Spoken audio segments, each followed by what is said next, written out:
Oke bosku, assalamualaikum warahmatullahi wabarakatuh. Berjumpa kembali ya dengan Auto Borneo Channel. Di video kali ini kita akan mencoba berbagi pada teman-teman semua, tentunya yang mempunyai penyakit yang sama dengan mobil Honda ya. Kebetulan ini Honda Jazz tahun 2006 kalau nggak salah ya, Matic tipe CVT. Jadi pada mobil ini keluhannya itu pada saat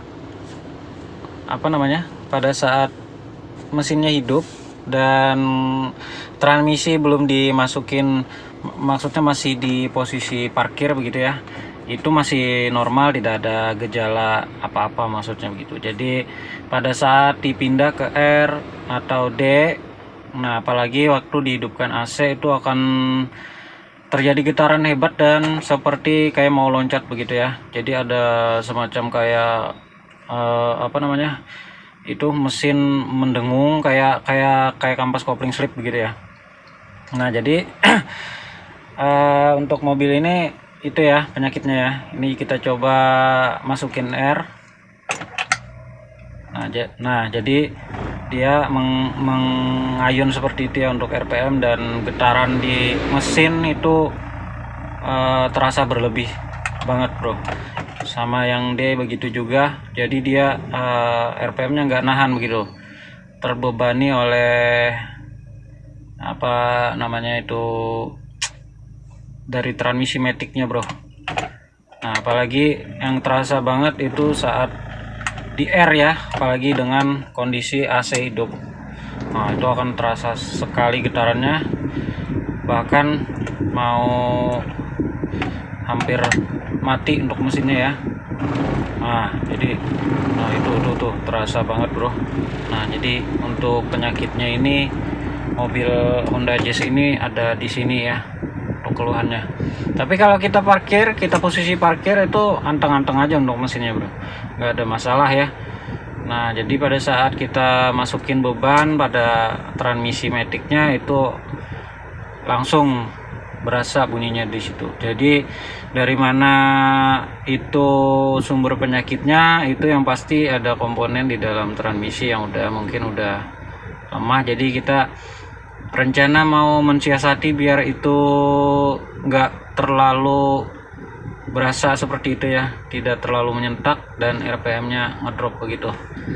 Oke, jadi itu yang mau kita kita bahas dan kita kasih solusi hari ini bro. Oke, semoga bermanfaat untuk videonya. Kita lanjut untuk pengecekan mesin nanti. Oke mas bro, jadi langkah pertama yang perlu kita lakukan penyetelan adalah ini, kita coba secara bertahap dulu ya. Nah nanti kita cek satu-satu juga. Jadi untuk filter udara kita lepas seperti ini, dan di sini ada ini saya kasih tunjuk ya. Nah di sini ini namanya ISC ya, atau ESCP, idle speed control gitu ya. Nah jadi ini fungsinya untuk membesarkan dan mengecilkan udara yang masuk ke dalam ruang bakar, dan kalau ini kita geser-geser itu RPM nanti akan berubah begitu ya. Nah di sini kan ada bautnya L ya, baut L. Nah ini udah saya ketok, saya bikin jadi obeng min, karena ini L nya L5 bukan L6 ya, beda dengan yang di ini nih, yang di TPS. Jadi ini kita coba, kita geser-geser dulu apakah berhasil, nanti kita lihat sama-sama ya. Jadi ini memang masih bawaan orinya, ini baru saya hancurin tadi bautnya ya, karena kuncinya ini memang agak susah. Untuk L5 ini memang agak susah, beda dengan L6 ya. Orang-orang tertentu aja yang punya untuk L5 kunci bintang gitu bro. Oke, ini akan kita coba hidupkan mesinnya dan nanti kita setel untuk RPM-nya. Biar kita tinggikan nanti ya untuk RPM-nya, biar mesinnya nggak ngedrop begitu bro. Jadi bunyi yang disentak-sentak, bunyi yang ditimbulkan dari mesin tadi itu tidak serta-merta dari transmisinya yang rusak ya. Kita setel dari mesin dulu. Oke bos, kita coba setel ya. Oke, untuk penyetelan ini pada saat mesin hidup itu bisa kita dengarkan secara seksama untuk RPM-nya ya. Ini kita kendurkan dulu, dua baut ini kita kendurkan, nanti kita geser ke arah kanan atau kiri. Nanti kita dengar aja mesinnya yang mana yang berubah lebih besar untuk RPM-nya.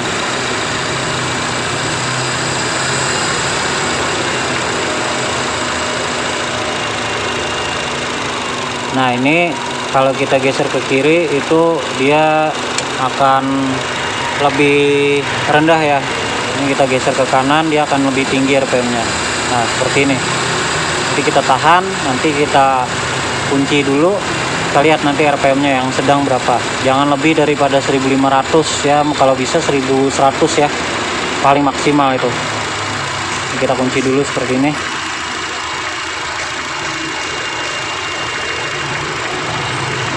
Nanti kita lihat pada saat dihidupkan AC apakah dia akan ngedrop.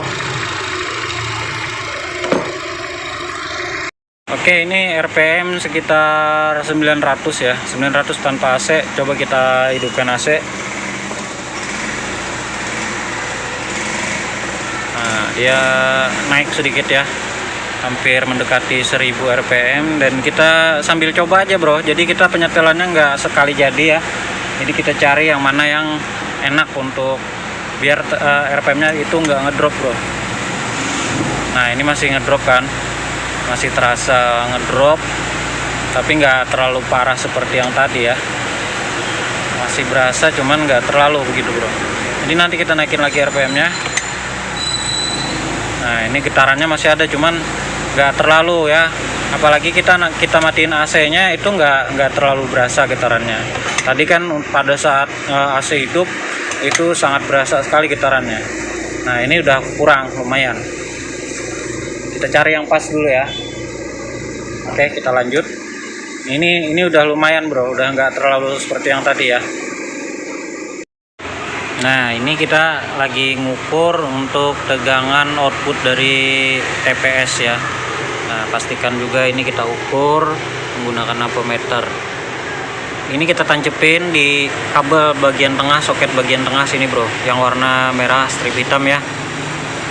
Ini plusnya kita ambil, terus minnya dari aki. Ini kita lihat di sini tegangannya itu berkisar antara 0,49 sampai 0,51 ya. Jadi kalau udah seperti itu berarti ini settingan untuk angelnya ini udah pas ya. Jangan sampai berubah-ubah untuk settingan dari sensor TPS itu bro.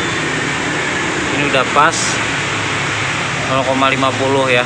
Jadi yang ada kabel 3 ini bro, satunya ground, itu yang satunya ini input dari ECU sekitar 5 volt. Nah ini keluaran yang ke ini ya, untuk pembacaan sensor TPS nya ini 0,50. Oke, ini kita set dulu, kita paskan, ini kita coba lagi. Nah sekarang kita coba lagi ya. Ini di AC, ini AC on, itu di RPM hampir 1000. Jadi tadi kita setel untuk sensor TPS itu 0,50 ya. Terus untuk ISC nya kita pol mentokin ke kanan tadi bro.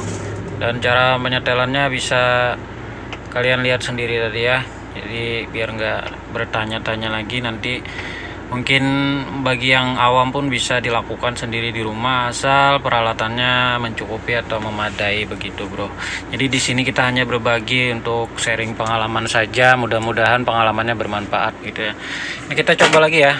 Ini saya coba lagi, mudah-mudahan tidak terlalu bergetar lagi. Oke, untuk getarannya masih ada ya, cuman nggak seperti yang pertama tadi bro. Kalau pertama tadi kayak mau loncat-loncat ya. Yang parah sih di R ya. Untuk mundur itu sangat terasa. Ini posisi di D itu nggak terlalu terasa ya. Nah jadi di D tidak terlalu terasa banget. yang terasa itu di R ya. Cuman ya masih mending lah daripada yang pertama tadi ya, apalagi pas waktu hidup AC seperti ini.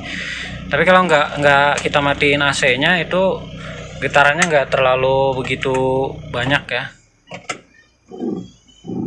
Nah, jadi memang untuk mobil ini komponennya sudah ada yang lemah ya, seperti dari Matic-nya itu udah lemah, udah bermasalah, seperti flywheelnya ini sudah kena bro, kalau menurut prediksi saya ya. Jadi pernya itu sudah nggak terlalu menahan dari getaran transmisi itu, jadi otomatis mesin yang berefek ke mesin begitu ya, jadi getarannya berlebih seperti itu.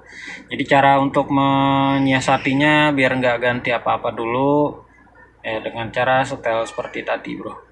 Jadi kemungkinan untuk mobil kalian apabila menemui penyakitnya sama seperti yang di video ini, coba lakukan solusi yang paling mudah dulu seperti yang saya lakukan tadi. Semoga videonya bermanfaat. Terima kasih telah menyimak sampai selesai. Sampai berjumpa di video berikutnya. Jangan lupa didukung channelnya dengan cara klik subscribe, like, dan komennya. Terima kasih.